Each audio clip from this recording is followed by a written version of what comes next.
بسم اللہ الرحمن الرحیم الحمد للہ والصلاۃ علی اہلہا اما بعد۔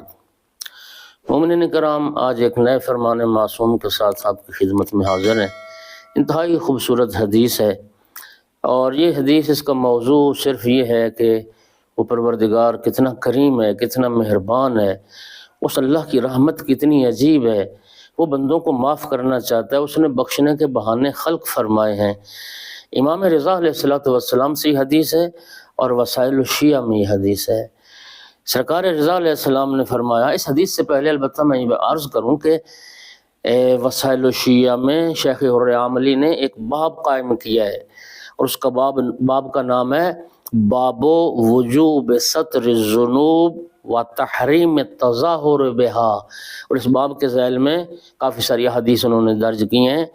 اس کا مطلب یہ ہے کہ گناہوں کا چھپانا واجب ہے۔ اگر کوئی گناہ کر بیٹھے تو واجب ہے اس پر اپنے گناہ کو چھپائے، وَتَحْرِيمُ التَّظَاهُرُ بِهَا، اور اپنے گناہوں کا اظہار کرنا حرام ہے۔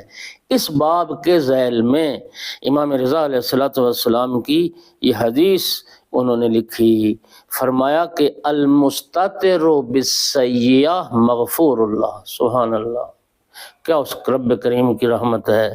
فرمایا کہ جو شخص گناہ کر کے اپنے گناہ کا اعلان نہ کرے بلکہ اپنے گناہ کو چھپا لیتا ہے، اللہ فرماتا ہے میں اس کو معاف کر دوں گا۔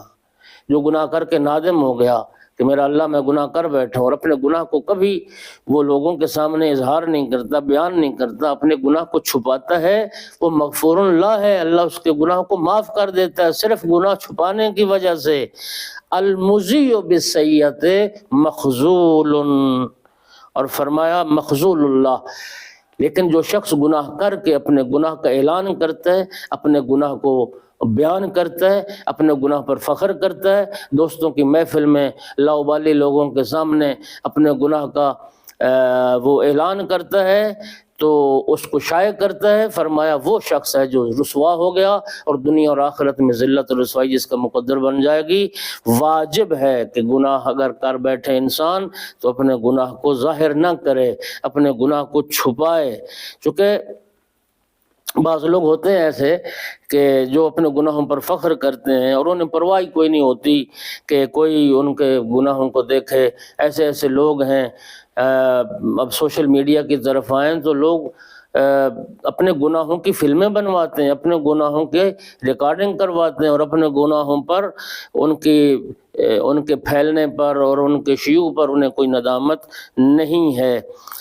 یہ رب کریم کا کرم ہے کہ یہ شرم و حیا جو ہے یہ بھی گناہوں کو پاک کر دیتی ہے، یہ گناہ کو مٹا دیتی ہے۔ مخفی گناہ کرتا ہے انسان اگر کہ کوئی مجھے نہ دیکھے، تو پھر اس کو جو مطلب یہ ہے کہ وہ چھپا رہا ہے اپنے گناہ کو۔ اللہ کی رحمت اتنی وسیع ہے کہ اگر گناہ کو چھپاتا بھی ہے تو رب اس کو معاف کر دیتا ہے۔